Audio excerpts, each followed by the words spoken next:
అన్న ప్రస్తుతం తెలంగాణలో మనం చూస్తున్నాం ఎక్కడ చూసినా హైడ్రా అనే ఒక విషయం చాలా తెరపైకి వస్తుంది. చాలామంది ఇల్లు కూల్చేస్తుంది అక్రమంగా కట్టడాలు కట్టినాయని చెప్పేసి.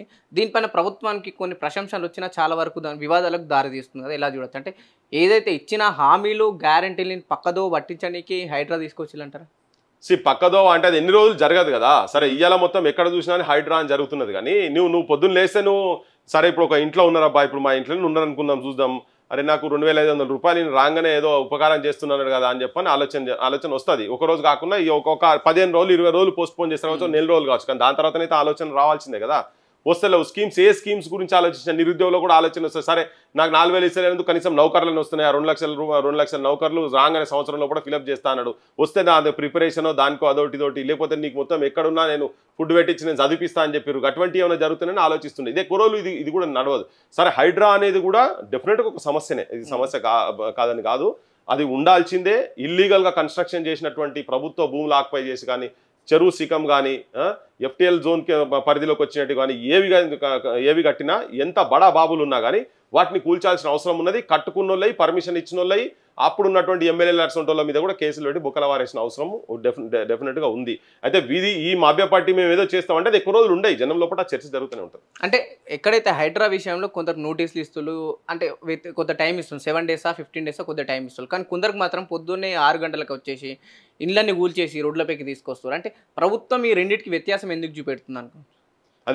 అదే ఇప్పటివరకు దానికనైతే ఆ పర్టికులర్ అంశంలో ప్రభుత్వం డెఫినెట్గా మిస్టేక్ చేస్తున్నది. అంటే పేదోళ్ళ సైడ్ కనుక పోకుండా మొదలు వాళ్ళు పోవాల్సిందంటే పెద్ద పెద్ద ఫామ్ హౌజులు, విలాసవంతమైనటువంటి జీవితాలు గడుపుకుంటా వాళ్ళ విలాసాలకు ఉపయోగపడేటువంటి పనులు ఏవైతే చేస్తున్నారో, అంటే సాటర్డే సండేస్ వెకేషన్కు పోయి కూర్చొని ఒక 5 ఎకరాల 10 ఎకరాల ఫామ్ హౌస్లు ఏదైతే కట్టుకొని ఉన్నారో పోయి కూర్చొని వాళ్ళు కుటుంబ సభ్యులతో కూర్చొని సాయంత్రం పూట మందాగేటందుకు పొద్దుగా లేవగానే సిగరెట్ తాగుకుంటా నీకు గండిపేట కనబడుతుంది ఇట్లా అంటే నేచర్ను ఆస్వాదిస్తేందుకు తయారు చేసుకున్నటువంటి కుటీరాలు ఏవైతే ఉన్నాయో, ఈ ఫామ్ హౌస్లు ఏవైతే ఉన్నాయో వాటి మీద మొదలు పడాలి. వాళ్ళు ఇండ్లు ఉన్న తర్వాత పోయి ఉన్నారు చూసినావా, అటువంటి వాటి మీద ఫస్ట్ పడి ఏవైతే ఎక్కడెక్కడైతే ఇప్పుడు ఎట్లా అంటే వీళ్ళ ఫామ్ హౌస్లకు బ్యాక్ వాటర్స్ వస్తున్నాయని చెప్పి పాలిటిషియన్ అన్ని పార్టీలు ఉన్నారన్న వాళ్ళు అవి వస్తున్నాయని చెప్పి వాళ్ళు అక్కడ దాకా రాకుండా ట్యాంక్ లెవెల్ రాకముందే వీళ్ళు గేట్లు తెరిచి కిందికి పంపిస్తున్నారు నీళ్లు.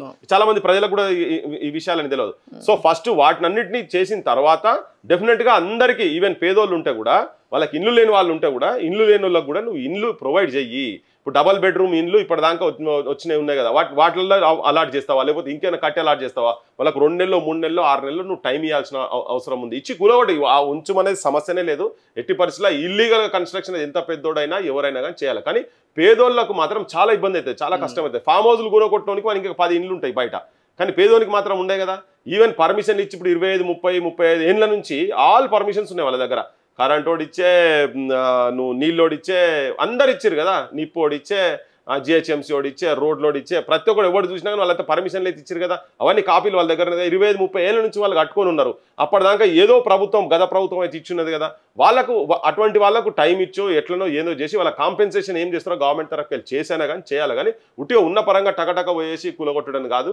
నోటీసులు లేకుండా నువ్వు నోటీసులు ఇస్తావా ఇవ్వవా తర్వాత సంగతి. అది నువ్వు కానూన్ ప్రకారం ఆల్రెడీ ఉన్నాయన్నీ ఫెయిల్ అయిన దాని ప్రకారం బట్టే ఇది వచ్చింది. లేకపోతే విజిలెన్స్ డిపార్ట్మెంట్స్ ఇవన్నీ ఉన్నాయి, అవన్నీ దీనికో పెద్ద ఇది వచ్చి బుల్డోజర్లు పట్టుకొని వచ్చి చేసేదని కాదు. కానీ పేదోళ్ళను కొట్టే ముందు ఫస్ట్ ఉన్నోళ్ళను పెద్ద పెద్ద ఫామ్ హౌస్లను ఖాళీ చేసి మిగతాళ్ళకి ఈ లోపల టైం ఇచ్చి వాళ్ళను కూడా ప్రత్యామ్నాయం చూపించి చేస్తే మంచిది. అంటే వాళ్ళు కూడా అక్కడ ఉన్న వాళ్ళు కూడా అదే చెప్పారు, ఎవరైతే బాధితులు ఉన్నారో.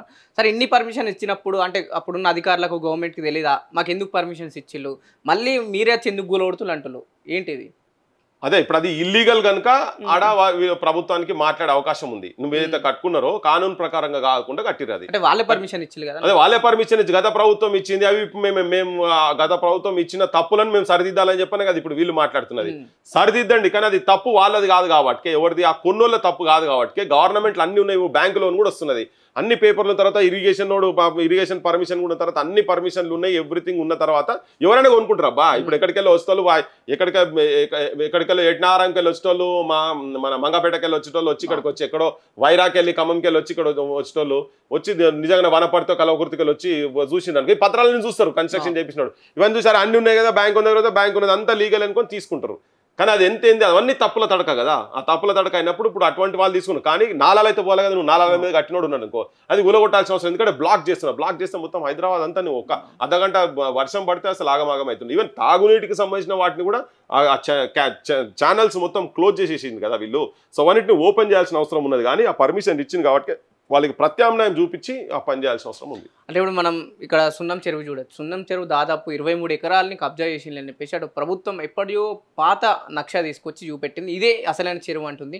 నిజంగా ఈ కబ్జా అయిన చెరువు కావచ్చు, లేకపోతే బయట ఎఫ్టీఎల్ మన బఫర్ జోన్ ఉన్నాయని కూల్పేయగలుగుతుందా, కూల్చేస్తా అంటారా ఫ్యూచర్లో? 100% అవన్నీ ఎప్పటిదో అని కాదు, అదే ఒరిజినల్. మనము చెరువు శిఖం గత ప్లాన్ ఉన్నది, అదే ఒరిజినల్. దాన్ని ఎవరు టచ్ చేయలేరు, టచ్ చేయొద్దు కూడా. ఆ చట్టాలు అంత తీవ్రంగా ఉంటాయి, అంత ఇరిగేషన్ సంబంధించింది.